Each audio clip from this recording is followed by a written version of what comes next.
Muito bem, gente. Chegando ao final dessa série de 5 minutos de princípios de prosperidade, eu quero pelo menos responder 2 perguntas, que talvez possa ser a sua dúvida. Mas dentro dessa área as pessoas continuam perguntando porque falta, eu entendo, claridade da palavra no coração. Quando o entendimento e a claridade chegam no teu coração, você tem a certeza a respeito desse assunto, né? E esse é um assunto que sempre o pessoal pergunta, pastor, por exemplo, é preciso eu continuar dando dízimo, pastor? Porque a gente vê pela palavra que o dízimo é da velha aliança, era uma obrigação e tal. Muito legal, uma boa pergunta. E nós não vemos assim nenhuma citação enfática de Jesus, uma vez que ele trouxe a nova aliança de que tem que pagar o dízimo. Aliás, você não vê nada de Jesus dizendo para nós que a gente tem no contexto.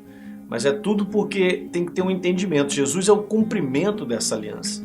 Veja, na antiga aliança, tudo para nós andarmos com Deus dependia da minha obrigação em responder a Deus. Essa palavra é interessante, obrigação em responder. E estudando sobre isso, o apóstolo Paulo trouxe um grande entendimento que me ajudou muito, gente. Em 1 Coríntios, falando sobre esse assunto, em Gálatas, capítulo 4, quando o apóstolo Paulo ele fala sobre a antiga aliança, ele dá uma declaração bem interessante que eu quero ler com vocês. Eu vou gastar só um tempinho porque isso é importante. Ele diz lá assim, em Gálatas capítulo 4, dizendo assim: bom, mas antes que viesse a fé, falando sobre a nova aliança, estávamos sob a tutela da lei e nela encerrados, para essa fé que de futuro haveria de se revelar. Então ele está falando sobre uma nova aliança. De maneira que a lei nos serviu de um aio para nos conduzir a Cristo.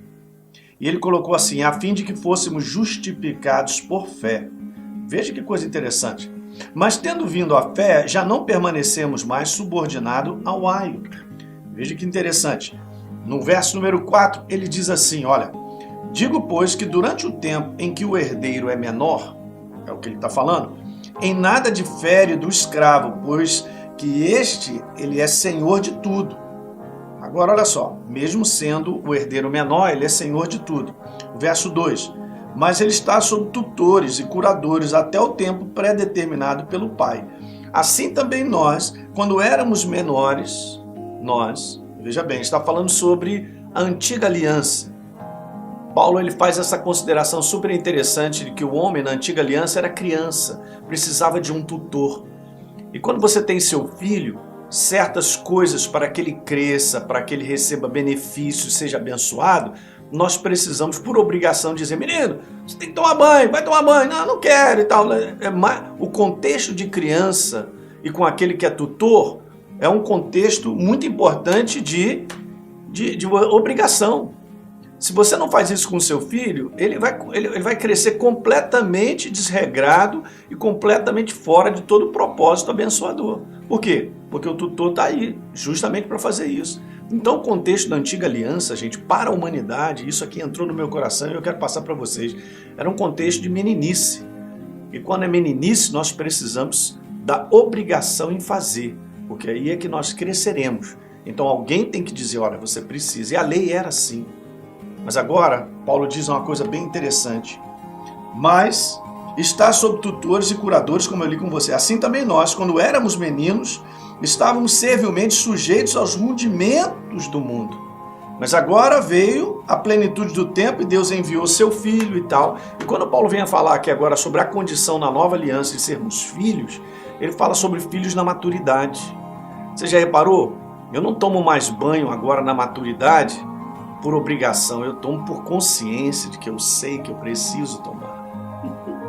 É isso que é maravilhoso. A nova aliança trouxe uma consciência da importância de nós amarmos, de nós perdoarmos. Está dentro de nós, inserido na pessoa do Espírito e na palavra. Antes era uma obrigação. Agora eu quero te falar que é uma gratidão, é uma resposta minha a Deus ao que Ele fez na cruz do Calvário. E eu costumo dizer sempre pro pessoal aqui da igreja, é o seguinte, gente, dízimo não é obrigação, mas ele é gratidão. Não significa que nós não façamos isso de maneira contínua. Em todas as áreas da nossa vida, por gratidão a Deus. Então, esse é um detalhe interessante. A velha aliança funcionava assim, crianças, humanidade criança, e a nova aliança funciona com maturidade. Então eu sou um cara livre para doar. Se eu escolho, Deus quer isso do voluntário, de uma pessoa madura que tem consciência de ser voluntário.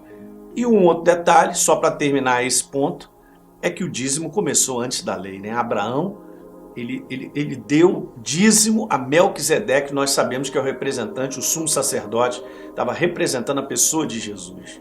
Por quê? Em gratidão à vitória que ele teve dos seus inimigos. Você entende? Ali está tudo representado em Gênesis capítulo 14, lá falando sobre isso. É muito interessante. A gratidão sobre a vitória dos inimigos. A gratidão porque Jesus me tirou das trevas.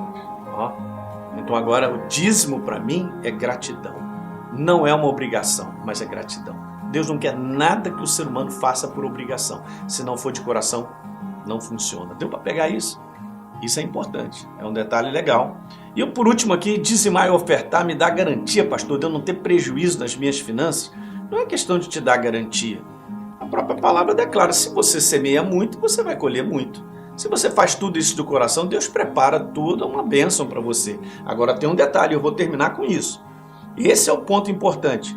Muitas vezes, gente, nós de coração somos dizimistas e ofertantes, mas nós temos dificuldade de gerenciar o nosso dinheiro. O que acontece? Eu não tenho sabedoria na hora de gerenciar o meu dinheiro. Eu não tenho sabedoria de organizar prioridade. De não ir além da minha carne querendo comprar e fazer isso e tal, eu me descontrolar financeiramente. A maior parte das pessoas se descontrolam financeiramente porque não estão capacitadas a gerenciar de maneira própria aquilo que recebem. Então já vem uma outra parte. Então não é só uma questão, ser dizimista, ofertante. Beleza? Cada um de nós, a maior parte de nós, vivemos de salário. Imagina, eu sou dizimista, ofertante, Deus nos abençoa, mas eu tenho as minhas contas para serem pagas também, minha casa, né, colégio de crianças, tudo isso. Então se eu não for uma pessoa organizada e não tiver sabedoria em gerenciar minhas finanças, eu rapidamente posso degringolar toda essa situação financeira, mesmo sendo dizimista e ofertante. Ajudei um pouquinho? É isso aí. Então tá falado, nós vamos começar uma nova série e você vai ficar super empolgado com essa nova série. Um abraço.